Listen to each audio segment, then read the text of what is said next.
Cristiano Ronaldo Junior kini main di Akademi Arab Saudi. Cristiano Ronaldo Junior mengikuti jejak sang ayah yang kini bermain di Arab Saudi. Putra dari CR7 tersebut bergabung dengan Mad Academy usai meninggalkan Manchester United. Seperti yang dilaporkan oleh Talksport, Ronaldo Junior bergabung dengan Mad Academy, sebuah akademi olahraga yang digagas dari Kerajaan Arab Saudi. Peraturan ketat dan disiplin tinggi jadi kunci Erik ten Hag bangkitkan Manchester United. Erik ten Hag benar-benar menjadi pelatih yang saat ini memberikan dampak positif bagi Manchester United yang kini tampil konsisten meraih kemenangan dan bermain apik. Semua ini rupanya tak lepas dari beberapa peraturan baru yang diterapkan oleh Erik ten Hag kepada skuad dari Setan Merah. Peraturan ini ditetapkan dengan tujuan menerapkan budaya baru untuk skuad dari Manchester United yang membuat mental mereka berubah menjadi mental juara. Kala di derby Manchester, Guardiola sebut Manchester City sudah bosan juara Liga Inggris. Kekalahan dari Manchester United membuat Manchester City gagal memangkas jarak dengan Arsenal di puncak klasemen. Pep Guardiola sendiri menyayangkan timnya terus saja buang-buang poin. Guardiola dengan kesal bahkan menyebutkan bahwa Manchester City sudah bosan dengan gelar juara Liga Inggris yang telah dimenangkan 4 kali dalam 6 musim terakhir. Chelsea si paling boros di musim ini. Chelsea menjadi tim paling boros dalam belanja pemain musim ini. The Blues sudah menghabiskan 7,8 triliun rupiah demi memboyong penggawa-penggawa baru. Squawka mencatat Mudryk menjadi rekrutan ke-13 Chelsea di musim ini. The Blues total sudah mengeluarkan uang sebanyak 421 juta pound atau sekitar 7,8 triliun rupiah dalam 7 bulan saja. Angka tersebut hampir menyaingi total uang belanja rival mereka yakni Liverpool selama 5 tahun terakhir. The Reds mengeluarkan uang sebanyak 500 juta pound atau sekitar 9,2 triliun rupiah dalam 10 kali jendela transfer sejak musim panas 2018. Tinggalkan Hoffenheim, Georginio Rutter resmi gabung dengan Leeds United. Georginio Rutter resmi meninggalkan Hoffenheim dan akan bergabung dengan Leeds United pada bursa transfer musim dingin ini.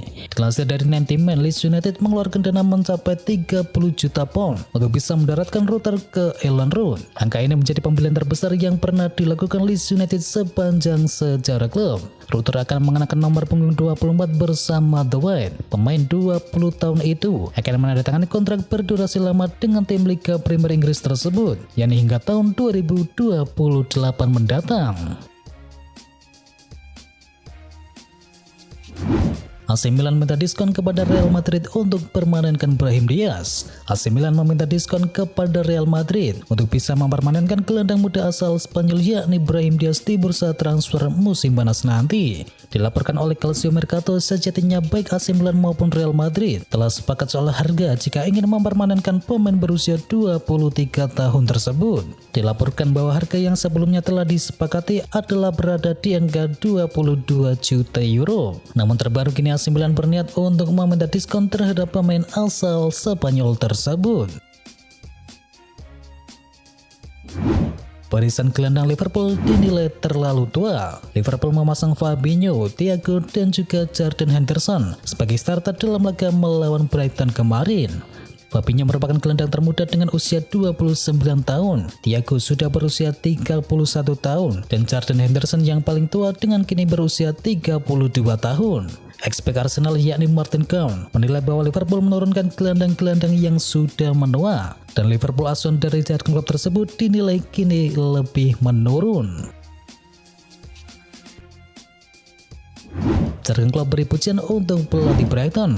Jargon klub dan skuad asuhannya Liverpool yang baru saja dikalahkan Brighton dengan skor akhir 3-0 memberikan pujian kepada sang pelatih Brighton yakni Roberto De Zerbi. Klub memuji keputusan dari pihak Brighton yang ia rasa melakukan sebuah keputusan yang tepat dengan menunjuk De Zerbi sebagai pelatih baru mereka menggantikan Graham Potter. Graham Potter beberkan kelebihan dari Michael Mudryk. Chelsea secara mengejutkan mampu menikung Arsenal dalam perburuan Mikhail Mudryk. Manajer Chelsea yakni Graham Potter membeberkan ada kelebihan dari Mudryk yang membuatnya kepincut. Potter mengatakan bahwa pemain asal Ukraina itu punya skill set yang akan membantunya berkembang pesat di Stamford Bridge. Dia adalah pemain yang menarik, pandai dalam 1 lawan 1. Dia juga sangat direct. Dia sering menyerang garis pertahanan lawan, bisa melebar bahkan berkontribusi pada gol, kata sang manajer Graham Potter dilansir dari Evening Standard. Chelsea akhirnya bisa menang lagi. Chelsea sukses mengakhiri tren buruk usai mengalahkan Crystal Palace dengan skor tipis 1-0. Gol sematawayang yang diciptakan oleh Kai Havertz di babak yang kedua sudah cukup untuk membawa The Blues meraih kemenangan pertama di tahun 2023 ini. Berkat hasil ini, Chelsea kini menduduki peringkat ke-10 di tabel klasemen dengan torehan 28 poin. Sementara itu, Crystal Palace menempati peringkat ke-12 dengan koleksi 22 poin.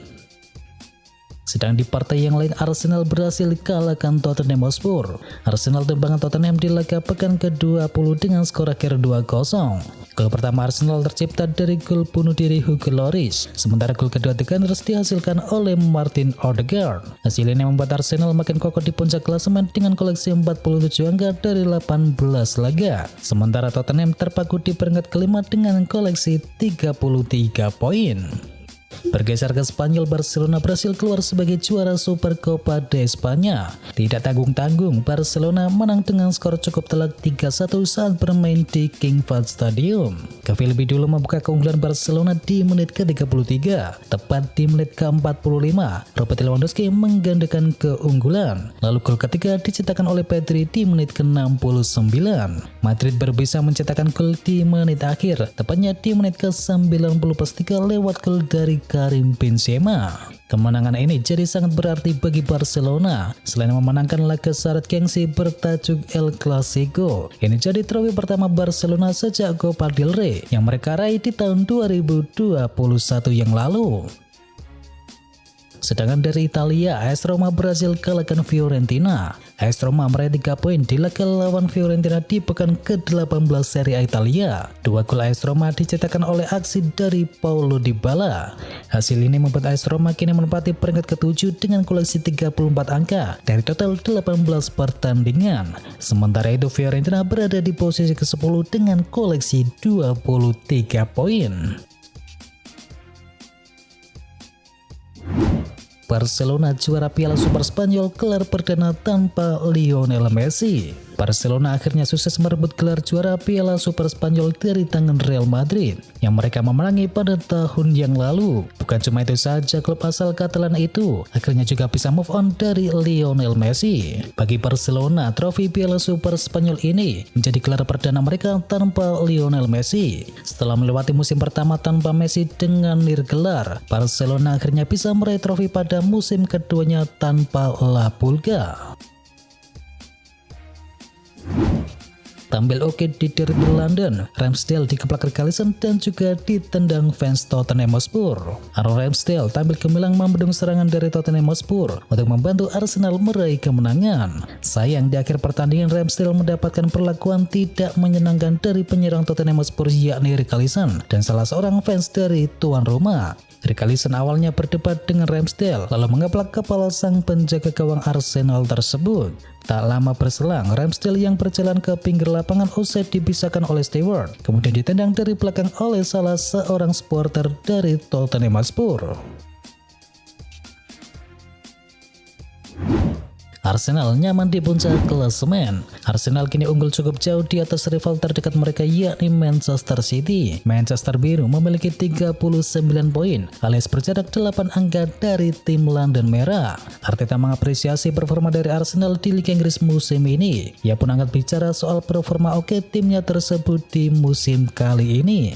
Dia merasa skuadnya tampil lebih baik dan meminta mereka untuk terus tampil konsisten.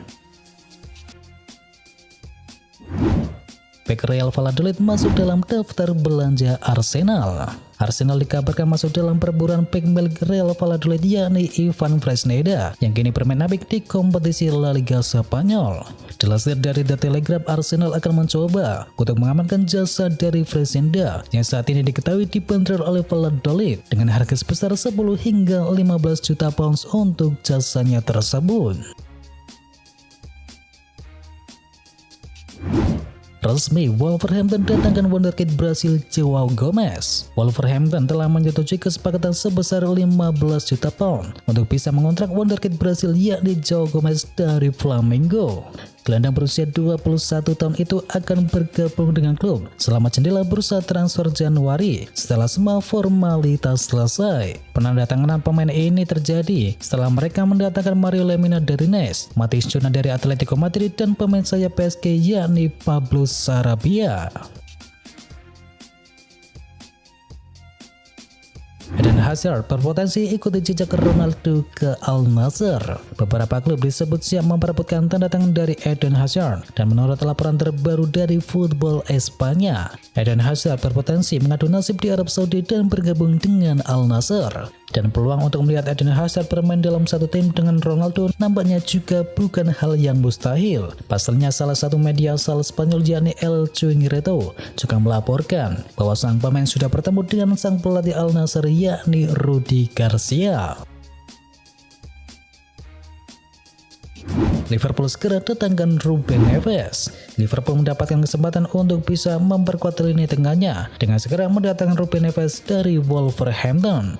Kesempatan ini datang setelah harga pemain berpaspor Portugal itu kian menurun bersama Wolverhampton. Harganya yang kini kian murah tak lepas dari situasi Ruben Neves sendiri yang kini belum menekan kontrak baru bersama Wolverhampton. Ruben Neves sendiri kini dikabarkan bisa dilego dengan harga 30 juta pound saja. Erick Thohir berkomitmen benahi sepak bola Indonesia. Menteri BUMN yakni Erick Thohir telah resmi mencalonkan diri sebagai Ketua Umum Persatuan Sepak Bola Seluruh Indonesia atau PSSI. Pencalonan ini dilakukan oleh Erick Thohir sebagai bentuk jawaban dari dorongan komunitas sepak bola nasional yang terus menginginkannya menjadi Ketua Umum periode 2023-2027. Erick Thohir menegaskan akan membenahi dan melakukan bersih-bersih dari praktek kotor untuk kemajuan sepak bola nasional. Ratu Tisa resmi calonkan diri sebagai Wakil Ketua Umum PSSI. Mantan Sekjen PSSI yakni Ratu Tisa resmi mencalonkan diri sebagai Wakil Ketum PSSI. Ratu Tisa terlihat mengunjungi kantor PSSI yang mengaku bahwa kehadirannya di kantor PSSI tersebut adalah dalam rangka untuk menyerahkan formulir pencalonan dirinya sebagai Waketum periode yang akan datang. Iwan Budianto tak akan calonkan diri untuk menjadi Exco PSSI. Wakil Ketua PSSI yakni Iwan Budianto memastikan dirinya tak akan terlihat lagi dalam susunan kepengurusan PSSI periode yang akan datang. IB atau Iwan Budianto menjabat sebagai Wakil Ketua Umum PSSI sejak periode 2019 yang lalu. Sang Waketum menyebut bahwa tragedi Kanjuruhan yang menimpa sepak bola Indonesia di awal bulan Oktober yang lalu menjadi alasannya untuk memutuskan tak ikut pencalonan Exco PSSI yang akan datang.